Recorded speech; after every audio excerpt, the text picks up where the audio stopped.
जय हिंद दोस्तों, स्वागत है आप सभी का आपके अपने YouTube चैनल जैकपुर पे। तो टॉपर टेस्ट सीरीज चालू हो चुका है आपके अपने चैनल जैकपुर पर। हमने बहुत सारे टॉपिक पर जो है टेस्ट ले लिया है और आगे लगातार आप लोगों का टेस्ट चलता रहेगा।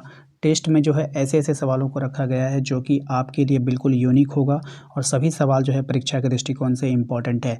तो सवालों के साथ बने रहने के लिए आपको हमारे चैनल को सब्सक्राइब करके रखना होगा, बेल आइकन को प्रेस करके रखिए ताकि आने वाली हर एक वीडियो का नोटिफिकेशन आपके मोबाइल पे मिलता रहे। इसके अलावा सबसे ज़रूरी बात जो ये है कि लगातार आपके ये वीडियोस जो कि यूट्यूब पे होता क्या है कि 3 ही वीडियो का नोटिफिकेशन जाता है, जबकि आप लोगों का विषय है 5 विषय। तो डेली 5 अगर नहीं तो कम से कम 4 टेस्ट तो डेली आप लोगों का आएगा। उसके बाद सब्जेक्टिव का वीडियो आएगा। तो इतने सारे वीडियोस आने के कारण जो है आपको नोटिफिकेशन नहीं जाएगा, प्रॉपर आपके पास वीडियोस पहुंचेगा ही नहीं, आपको पता ही नहीं चलेगा कि कौन सा वीडियोस बनकर तैयार हो गया है, कौन सा टेस्ट बनकर तैयार हो गया है। तो इसलिए आप हमारे व्हाट्सअप ग्रुप को ज़रूर ज्वाइन कर लीजिए, ठीक है। कम से कम एग्ज़ाम तक तो आप उसमें जुड़ कर रहो, ठीक है। करना कुछ नहीं है, हमारे दिए गए नंबर को अपने मोबाइल पे सेव कर लीजिए, एक मैसेज कर दीजिए व्हाट्सअप पे, लिंक आपको मिल जाएगा, वहाँ से आप ज्वाइन कर लेना, ठीक है। अब यहाँ पे देखिए स्टार्ट करते हैं हम लोग, ठीक है। सबसे पहला सवाल आपके स्क्रीन पर आ चुका है। इस पहले सवाल में आपसे क्या बोला है, ध्यान से देखेंगे, ठीक है। पहले सवाल में बोला है 16वीं सदी में बने बाबरी ढांचे को अयोध्या में कब गिराया गया। अयोध्या में जो बाबरी मस्जिद का जो ढांचा था उसको कब गिराया गया था वो आपको बताना है। ऑप्शन आपके पास है, ध्यान से देखिए। राइट आंसर हो जाएगा इसका ऑप्शन नंबर सी, ठीक है। ऑप्शन नंबर सी 6 दिसंबर 1992। ओके, आइए दूसरे सवाल पे आते हैं। हमारा दूसरा सवाल है गोरखालैंड नामक अलग राज्य की मांग किस प्रदेश में की गई। तो ये किया गया था पश्चिम बंगाल में। कहाँ पे किया गया था? पश्चिम बंगाल में। ऑप्शन नंबर ए इसका सही जवाब हो जाएगा। क्वेश्चन नंबर 3 पे आते हैं। कह रहा है कि बहुजन समाज पार्टी की स्थापना किस नेता के द्वारा की गई है। तो बहुजन समाज पार्टी की जो स्थापना की गई थी वो कांशीराम के द्वारा किया गया है, याद रखिएगा इसका, ठीक है। क्वेश्चन नंबर आते हैं 4 पे। क्वेश्चन नंबर 4 में कह रहा है संपूर्ण क्रांति का नारा किस नेता ने दिया था। तो संपूर्ण क्रांति का जो नारा दिया था वो दिया था जयप्रकाश नारायण ने। किसने दिया था? जयप्रकाश नारायण ने। ऑप्शन नंबर बी इसका यहाँ पे करेक्ट आंसर हो जाएगा।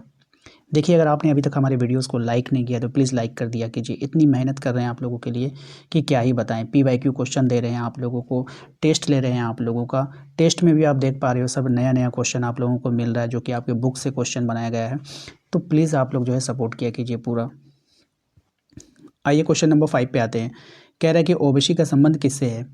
दलित वर्ग से, अन्य पिछड़ा वर्ग से, जनजाति वर्ग से, या फिर इनमें से कोई नहीं। तो अन्य पिछड़ा वर्ग से। ओबीसी का मतलब अन्य पिछड़ा वर्ग। क्वेश्चन नंबर आते हैं 6 पे। कह रहा है कि नागालैंड को राज्य का दर्जा कब दिया गया था। अब ये जो नागालैंड है इसको राज्य का दर्जा मिला है 1963 में। कब मिला है? 1963 में। Option number C correct answer हो जाएगा। क्वेश्चन नंबर आते हैं 7 पे। क्वेश्चन नंबर 7 में देखिए कह रहा है कि राजीव गांधी प्रधानमंत्री कब बने थे। तो राजीव गांधी जो प्रधानमंत्री बने वो बने थे 1984 में। Option number B correct answer होगा। क्वेश्चन नंबर आते हैं 8 पे। कह रहा है कि 1977 में जनता पार्टी सरकार में प्रधानमंत्री कौन बना। जनता पार्टी सरदार में जो प्रधानमंत्री बना सरकार में, उस समय का जो है प्रधानमंत्री कौन था ये आपको बताना है। तो मोरारजी देसाई। कौन था? Morarji Desai. Option number C. Question number आते हैं 9 में। इसमें कहा गया है कि आम आदमी पार्टी का गठन किस वर्ष हुआ था। आम आदमी पार्टी का जो गठन हुआ है वो कौन से साल में हुआ है आपको बताना है। तो 2012 में। कब हुआ है? 2012 में हुआ है। क्वेश्चन नंबर आते हैं हम लोग 10 पे। क्वेश्चन नंबर 10 को ध्यान से देखेंगे। मेघालय, मणिपुर और त्रिपुरा कब राज्य बने। तो ये बना था 1972 में। ऑप्शन नंबर सी हो जाएगा। क्वेश्चन नंबर आते हैं 11 में। कह रहा आपसे अटल बिहारी वाजपेयी कितनी बार प्रधानमंत्री बने हैं। अटल बिहारी वाजपेयी जो हैं वो कितनी बार प्रधानमंत्री बने हैं आपको बताना है। 1 बार, 2 बार, 3 बार, 4 बार, 5 बार। तो अटल बिहारी वाजपेयी जो प्रधानमंत्री बने हैं वो 2 बार बने हैं। कितनी बार बने हैं? 2 बार। ऑप्शन नंबर बी हो जाएगा। क्वेश्चन नंबर आते हैं 12 में। कह रहा है कि 1975 में आपातकाल के समय भारत के राष्ट्रपति कौन थे। तो 1975 में आपातकाल के समय जो भारत के राष्ट्रपति थे वो थे Fakhruddin Ali Ahmed. Option number A. Option A इसका सही जवाब हो जाएगा।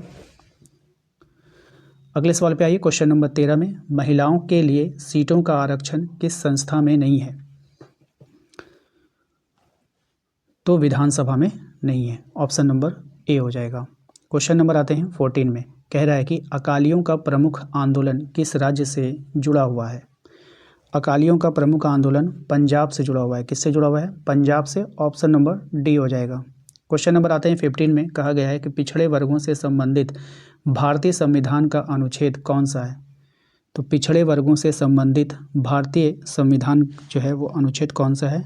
तो अनुच्छेद 340। ऑप्शन नंबर बी हो जाएगा। क्वेश्चन नंबर आते हैं 16 में, इसमें कहा गया 1974 की रेल हड़ताल का नेतृत्व किसने किया? तो 1974 की जो रेल हड़ताल था उसका नेतृत्व किया था जॉर्ज फर्नांडिस ने। ऑप्शन नंबर ए हो जाएगा। अगले सवाल पे आते हैं। क्वेश्चन नंबर 17, बाबरी मस्जिद विवाद किस सदी से जुड़ा हुआ है? बाबरी मस्जिद विवाद कौन सी सदी से जुड़ा हुआ है? तो 16वीं सदी से जुड़ा हुआ है। Option number C correct answer होगा। क्वेश्चन नंबर आते हैं 18 पे, द्रविड़ आंदोलन किस राज्य तक सीमित रहा? द्रविड़ आंदोलन किस राज्य तक सीमित रहा, यानी कि उसके आगे नहीं बढ़ा? तो Tamil Nadu. Option number C correct answer होगा। क्वेश्चन नंबर आते हैं 19 पे कि मंडल आयोग के अध्यक्ष कौन थे? मंडल आयोग के अध्यक्ष कौन थे? Bindeshwari Prasad Mandal. Option number C. ठीक है। क्वेश्चन नंबर आते हैं 20 में, इसमें कहा गया है 42वां संविधान संशोधन किस वर्ष हुआ? काफ़ी इंपॉर्टेंट सवाल है ये, ध्यान रखिएगा। 42वां संविधान संशोधन हुआ था 1976 में। ऑप्शन नंबर बी हो जाएगा। ठीक है। क्वेश्चन नंबर आते हैं 21 पे। क्वेश्चन नंबर 21 में देखिए, कहा गया है कि बाबरी मस्जिद गिराए जाने का सही दिन कौन सा है?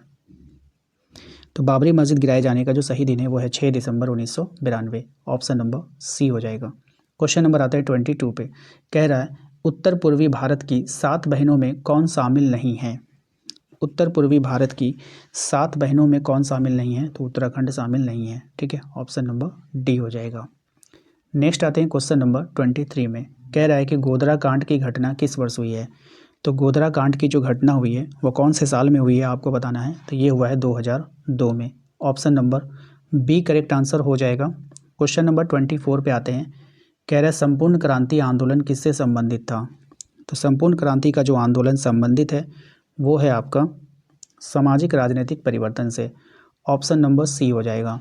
क्वेश्चन नंबर आता है 25 में, कह रहा है ओबीसी आरक्षण की सिफारिश किस आयोग ने की है? ओबीसी आरक्षण की जो सिफारिश की है वो मंडल आयोग ने की है। Option number B correct answer होगा। क्वेश्चन नंबर आता है 26 में, नागालैंड राज्य बनने का जो वर्ष है, यानी कि किस वर्ष नागालैंड राज्य बना, आपको बतानी है। राइट आंसर हो जाएगा ऑप्शन नंबर सी 1963 में। क्वेश्चन नंबर आते हैं 27 में, भारतीय राजनीतिक में नए बदलावों की शुरुआत किस दशक से मानी जाती है? तो कौन से दशक से मानी जाती है? तो 1990 के दशक से मानी जाती है। Option number D correct answer हो जाएगा। क्वेश्चन नंबर आते हैं 28 पे, आपातकाल के दौरान मौलिक अधिकारों पर क्या प्रभाव पड़ा? तो आपातकाल के दौरान मौलिक अधिकार जो है वो स्थगित कर दिए गए। Option number C correct answer होगा। क्वेश्चन नंबर आते हैं 29 में, बाबरी मस्जिद आंदोलन किस वर्ष का मुद्दा था? मतलब किस प्रकार का मुद्दा था ये आपको बताना है। तो ये एक धार्मिक मुद्दा था। Option number C correct answer होगा। क्वेश्चन नंबर आते हैं 30 पे, कह रहा है कि क्षेत्रीय दलों के उदय का प्रमुख कारण क्या था? क्षेत्रीय दलों के उदय का प्रमुख कारण क्या था? तो क्षेत्रीय आकांक्षाएं, याद रखिएगा, इंपॉर्टेंट क्वेश्चन रहेगा आपके एग्जाम के लिए। तो टोटल 30 सवाल में से आपने कितना सही किया हमें कमेंट करके ज़रूर बताइएगा। अगर आप कमेंट नहीं कीजिएगा तो मुझे पता ही नहीं चलेगा कि आप लोग टेस्ट में हिस्सा ले रहे हो। ठीक है। तो फिर इतनी मेहनत करने का इतना क्या फ़ायदा होगा। ठीक है। तो कम से कम आप कमेंट जरूर किया कीजिए कि इन 30 सवालों में आपने कितना सही किया। अगर आपका पहली बार में बहुत ज़्यादा गलती हो जाता है तो कोई बात नहीं है, आप दूसरा बार फिर से अटेम्प्ट लीजिए, सही होगा। ठीक है। टेस्ट का मतलब यही होता है, सारे सवाल इंपॉर्टेंट है। आप पहली बार में मान के चलो कि 10 क्वेश्चन सही किए हैं तो गारंटी देते हैं कि दूसरी बार में 15 सही होगा, तीसरी बार में 25 सही हो जाएगा और चौथी बार में 30 में 30 सही हो जाएगा। तो वीडियो हमारा छोटा छोटा होता है, ऐसा नहीं है कि हर एक दूसरे यूट्यूबर की तरह हमारा वीडियो 1-1 घंटे का होता है। नहीं भाई, 10 मिनट के अंदर आपको पूरा 30 क्वेश्चन प्रैक्टिस करवा दिया जाता है। तो अगर आप 4 बार 5 बार भी देखते हो तो कोई फ़र्क नहीं पड़ेगा आपको। बस आपको कॉपी पे नोट करके टाइम वेस्ट नहीं करना है, वीडियोस देख देख करके रिवीजन कर लेना है। ठीक है। चलिए मिलते हैं नेक्स्ट अगले वीडियो में। चैनल को सब्सक्राइब कर लीजिएगा और सबसे ज़रूरी बात है कि आप हमारे जो नंबर है इस पे मैसेज करके व्हाट्सएप ग्रुप ज्वाइन कर लीजिएगा। और एग्ज़ाम में जाने से पहले आपको एक काम और करना है, क्या करना है कि PYQ का रिवीजन करके जाना है प्रीवियस ईयर क्वेश्चन को, ठीक है। अगर आपके पास है तो बहुत अच्छी बात है, नहीं है तो हमारा PYQ वाला ई बुक ले लीजिएगा आप लोग दिए गए नंबर पर मैसेज करके। मिलते हैं नेक्स्ट अगले वीडियो में। Thank you.